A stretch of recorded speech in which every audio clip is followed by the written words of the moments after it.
ધમ્મો પ્રભુ અને નહીં ધ્યાન રાખજો, એ ગુરુથી છટકવાની વાતો છે. પ્રભુ કઈ કહેવાના નથી, પકડી લો. પ્રભુ કહે છે એમ કશું તારું માથું. પ્રભુ ગુરુ દ્વારા બોલે છે અને તારે માનવું નથી. અને ડાયરેક્ટ પ્રભુ ક્યાંથી મળશે તને? ત્યારે ના મળે. સદબસ્ત ગુરુમાં પણ પરમાત્મા વત વ્યવહાર કરે ને એના ઉપર પરમાત્મા રીચે.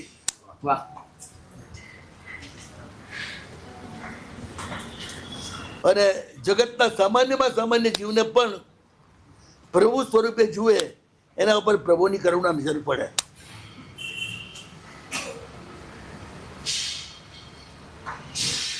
કોઈ એક આત્માને પણ તમારી ભવિષ્ય વિદ્યા પાકવાના કારણે તમારું સ્વાર્થ ગૌણ કરી અને કોઈ એક આત્મા માટે પણ તમે ભોગ આપો, એ પ્રભુનો પ્યારો સ્પર્શ.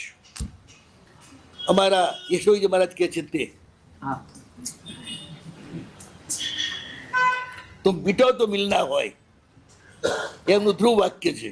એટલે તમારો અહંકાર તૂટે તો જ પ્રભુ મળે, તમારી પર્સનાલિટી તૂટે તો જ પ્રભુ મળે, તમારી કેરિયર અભરાએ ચડી જાય તો જ પ્રભુ મળે. તમે લોકો દીક્ષા લો ને, એ જીવવાની યોજના બનાવવા માટે આવો કે મરવા માટે? પરિવાર